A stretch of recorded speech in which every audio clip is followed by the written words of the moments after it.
আসসালামু আলাইকুম রহমতুল্লাহি ওয়া বারাকাতুহু। আশা করি সবাই ভালো আছেন, সুস্থ আছেন এবং সেফ আছেন। সো আজকে হচ্ছে ঈদের মোটামুটি 3 থেকে 4 দিন পরে হচ্ছে আজকে ভিডিওতে ঢুকলাম।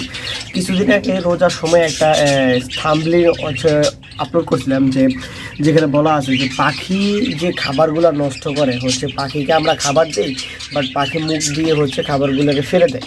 হোয়াই?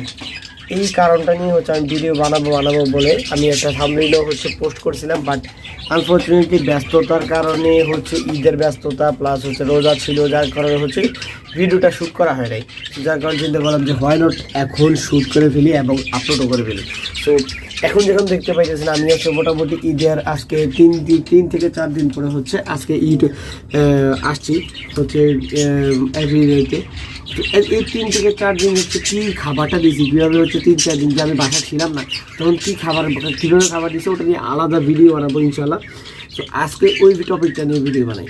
তো টপিকটা ভিডিও হচ্ছে যে এখানে যেটা দেখতে পাইতেছেন যে ট্রেগুলো দেওয়া আছে, ঠিক আছে, প্রত্যেকটা ট্রেতে হচ্ছে খাবার অবশিষ্ট পড়ে আছে, ঠিক আছে। যেমন হচ্ছে আমি সিড মিক্সের কথা বলি বা সফট ফুডের কথা বলি, সকল খাবার যে কোনো খাবার হচ্ছে তাদেরকে দেওয়ার পরে তারা হচ্ছে কী করে, সেটা হচ্ছে যে খাবার ফেলে দেয়, ঠিক আছে। যদি মুখে একটা খায় তার অর্ধেকটাই বেশি হচ্ছে নিচে ট্রেতে পড়ে থাকে। এটার কারণ হচ্ছে এটা হচ্ছে একটা পাখির একটা নেচার, ঠিক আছে। আবার যদি বলি সেটা হচ্ছে যে পাখির একটা নেচার হচ্ছে আমরা যখন এগুলো কিন্তু হচ্ছে আমাদের দেশের জন্য, দেশের নেটিভ পাখিরা যখন জঙ্গলে থাকে, যখন হচ্ছে তারা জঙ্গলে বসবাস করে, তো তখন তাদের একটা অপশান থাকে যে তাদের একটা আল্লাহ তাআলা তাদেরকে একটা নেচার হতে দিয়ে দেয় যে তারা যখন খাবারটাকে সংগ্রহ করার পর যে খাবারটা খাওয়ার পরে তখন খাবারের মাধ্যমে যতটুকু তার প্রয়োজন সে ততটুকু নেয় এবং বাকিটুকু হচ্ছে নিচে ফেলে দেয়। এই নিচে ফেলার কারণে তাদের কি হয়, দুইটা জিনিস হয়। একটা হচ্ছে যদি বীজ হয়, ওই জিনিসটা খাবারটা যদি বীজ হয় তাহলে ওইখান থেকে হচ্ছে পরবর্তীতে গাছ উৎপাদন হয়।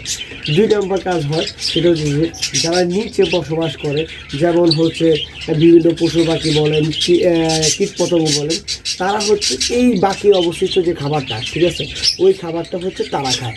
সো এটা হচ্ছে নর্মালি একটা নেচার, ঠিক আছে। যা জঙ্গল পাখি বা নর্মালি যখন পাখি হয় কারণ তখন হচ্ছে এই সমস্যাগুলো এগুলা হয় নর্মাল, ঠিক আছে। তো আমরা তো হচ্ছে খাসিতে পালন করি। তো এই জায়গায় সমাধানটা কী, বা আপনি যদি এই জায়গায় সমাধান চান তাহলে আপনি সমাধান হিসেবে কী ব্যবহার করতে কী কাজ করতে পারেন। তো এই জায়গায় সমাধান হিসেবে আপনার যে কাজটা করতে পারেন সেটা হচ্ছে যে আপনারা পাখিদেরকে খাবারের পরিমাণ কম দিবেন, কিন্তু ঘন ঘন খাবার দিবেন। যেমন 3-4 থেকে 4 বেলা খাবার দিতে পারেন, 5 বেলাও খাবার দিতে পারেন। এরকম হয় যে 4 বেলা থেকে 5 বেলা আপনি খাবার দিচ্ছেন, ঠিক আছে, এরকম হয়। তো এই জায়গায় আপনি কী করতে পারেন সেটা হচ্ছে যে একটা পাত্রতে খাবার দিবেন এবং এমন একটা পাত্রতে খাবার দিবেন যে পাত্রতে হচ্ছে খাবারটা তারা যদি আবার একটা জিনিস দেখবে সেটা হচ্ছে যে পাখিদেরকে খাবার দিলে তারা খাবার একটু নিয়ে তারপর উপর দিতে হচ্ছে পা দিয়ে ছিটকানোর চেষ্টা করে, ঠিক আছে। এরকম একটা পাত্রতে খাবার দিবেন যাতে হচ্ছে পাখিটা হচ্ছে পা দিয়ে ছিটকালেও যাতে খাবার বেশি না পড়ে, ঠিক আছে। যেমন কিছু বাটি আছে যেগুলো হচ্ছে উপর দিয়েও ঢাকনা দেওয়া থাকে, ঠিক আছে। তো তাদের হচ্ছে খাবারগুলো কিন্তু পরবর্তীতে পড়বে না, ঠিক আছে। আপনারা এই কাজটা করতে পারেন। তো 2 নম্বর হচ্ছে খাবারের পরিমাণ কম দিবেন, ঠিক আছে। অল্প খাবার দিবেন কিন্তু ঘন ঘন খাবার দেওয়ার চেষ্টা করবেন, ঠিক আছে। যেমন হচ্ছে 3 থেকে 4 বেলা, যেটা বললাম যে 3 থেকে 4 বেলা আপনি চাইলে হচ্ছে তাদেরকে হচ্ছে খাবার দিতে পারেন। 3 থেকে 4 বেলা যখন খাবার গ্রহণ করবেন তাদেরকে, তখন হচ্ছে তারা হচ্ছে খাবার ততটুকুই যতটুকু প্রয়োজন ততটুকু খেয়ে নেবে।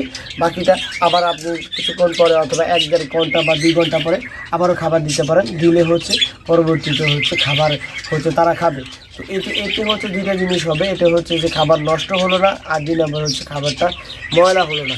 কারণ আমরা সবাই জানি যে পাখি যদি ময়লা খাবার খায় তাদের ব্রিডিংয়ের সমস্যা হয় এবং পরবর্তীতে অনেক বেশি প্রবলেম ফেস করতে হয় তাদের।